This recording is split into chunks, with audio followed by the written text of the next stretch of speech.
नमस्कार दोस्तों। दादी नानी और किताबों की कहानियों में आप सभी का स्वागत है। मैं पूनम एक छोटी सी कहानी आप सभी को सुनाती हूँ। एक बार महात्मा बुद्ध अपनी सभा में एक गांव में अपनी सभा लगाए हुए थे। वहाँ उपदेश दे रहे थे। सारे लोग उनके उपदेश को बहुत ही ध्यान से सुन रहे थे। उस उस सभा के बीच में एक गुस्से वाला व्यक्ति भी बैठा हुआ था, जो बहुत ही गुस्सैल था। वो अपनी सभा में सारी अच्छी बातें बता रहे थे। हमें पृथ्वी की तरह धैर्यवान, क्षमावान बनना चाहिए। पृथ्वी कितना कुछ बर्दाश्त करती है, उस तरह से हमें भी सीखना चाहिए। तो जितनी अच्छी बातें होती हैं सारा बता रहे थे। सारे लोग बहुत ही उनकी बातों को ध्यान से सुन रहे थे। उस व्यक्ति को ना ये सब बातें अच्छी नहीं लग रही थी। वो बीच सभा में ही खड़े होकर बोलने लगा, अरे पाखंडी, क्या सुना रहे हो, क्या समझा रहे हो, ढोंगी हो, पाखंडी हो। जितना भी अनाप शनाप उसको बोलना था वो बोलना शुरू कर दिया। लेकिन उसकी बातों से ना ही किसी सुनने वाले को कोई फर्क पड़ रहा था और ना ही उन्हें सुनाने में कोई दिक्कत हो रहा था। वो अपना बोले जा रहे थे। सारे लोग उनकी बातों को बहुत ही प्यार से ध्यान से सुन रहे थे। इस बात से उसको और गुस्सा आने लगा कि हम इतना कुछ बोल रहे हैं, किसी को तो मेरे बात से कोई फर्क पड़ ही नहीं रहा है। तो वो गुस्से में फिर वहाँ से निकल गया, अपने घर आ गया। वहाँ उपदेश चल रहा था, उसी बीच से अपने घर चला आया। वहाँ भी उपदेश ख़त्म हो गया, सारे लोग अपने अपने घर चले गए। ये आकर के अपने घर आया, खाना पीना खाया, रात हुआ, सोया। जब इसका गुस्सा शांत हो गया तब ये समझा कि हम कितना गलत किए। मेरे बात से तो किसी को कोई फ़र्क पड़ा ही नहीं। वो उपदेश दिए जा रहे थे, सारे लोग सुने जा रहे थे, किसी को कोई असर नहीं हुआ। हम तो बहुत गलती कर दिए, हमको ऐसे नहीं बोलना चाहिए था, हम क्यों बोले। जब उसका मन शांत हुआ तो खुद से ही इस बात को समझ गया कि मेरा गुस्सा करना सही नहीं था। तो अब क्या करे, अब तो रात हो गई, लेकिन उसे नींद भी नहीं आ रही थी। उसको ये बात, अपने गलती का एहसास हो गया तो बात उसको परेशान किए जा रहा था।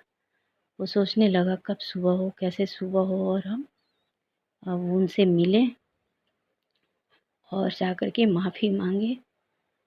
तो इसी उधेड़-बुन में वो रात भर जगा रहा। सुबह होते ही वहाँ पहुँचा जहाँ पे उनका सभा चल रहा था, उपदेश हो रहा था। गया तो वहाँ पे तो कुछ था ही नहीं, क्योंकि महात्मा बुद्ध आज यहाँ कल वहाँ, मतलब उपदेश, अपना सभा लगाते थे और वहाँ उपदेश देते थे। तो उस गाँव में हो गया था। वो सुबह सुबह होते ही जहाँ महात्मा बुद्ध का सभा चल रहा था वहाँ पे वो गया। वहाँ पे तो कुछ था ही नहीं, क्योंकि आज यहाँ उनका सभा चलता था, फिर कल दूसरे गांव में लगाते थे, वहाँ पे उपदेश देते थे। वहाँ वो पूछना शुरू किया, कल यहाँ जो उपदेश दे रहे थे वो कहाँ गए, उनके बारे में पता करना शुरू किया। किसी को पता ही नहीं था। किसी को, एक आदमी को पता था, वो बताए कि उस गांव में आज उनका सभा है और महात्मा बुद्ध का उपदेश वहाँ पे आज होगा। उसको पता चलते ही वो उस गांव में पहुँच गया तो वहाँ पे वो सभा लगाए हुए थे, उपदेश दे रहे थे। उनको देखते ही वो साष्टांग प्रणाम करने लगा। जा कर के पैर के पास साष्टांग प्रणाम करने लगा। तो बोले, तुम कौन हो, क्या बात है। बोला, हमको क्षमा कर दीजिए, हमसे बहुत बड़ी गलती हो गई, कल हम बहुत कुछ आपको बोल दिए, हमको ऐसे नहीं बोलना चाहिए था।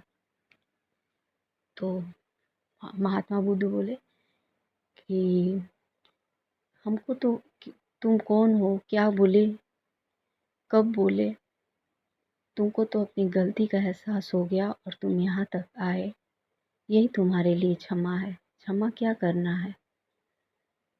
तो इस बात से उसे बहुत ही तसल्ली मिली और जो थोड़ा बहुत उपदेश अभी बाकी था वो बैठकर सुन लिया। फिर ये अपने घर आ गया और सारे लोग उपदेश ख़त्म होने के बाद अपने अपने घर चले गए। तो ये कहानी आप सभी को कैसी लगी? यदि कहानी अच्छी लगी तो वीडियो को लाइक कीजिए, चैनल को सब्सक्राइब कीजिए और अपनों के बीच शेयर कीजिए। वीडियो कमेंट में बताइए कहानी आप सभी को कैसी लगी। Thank you.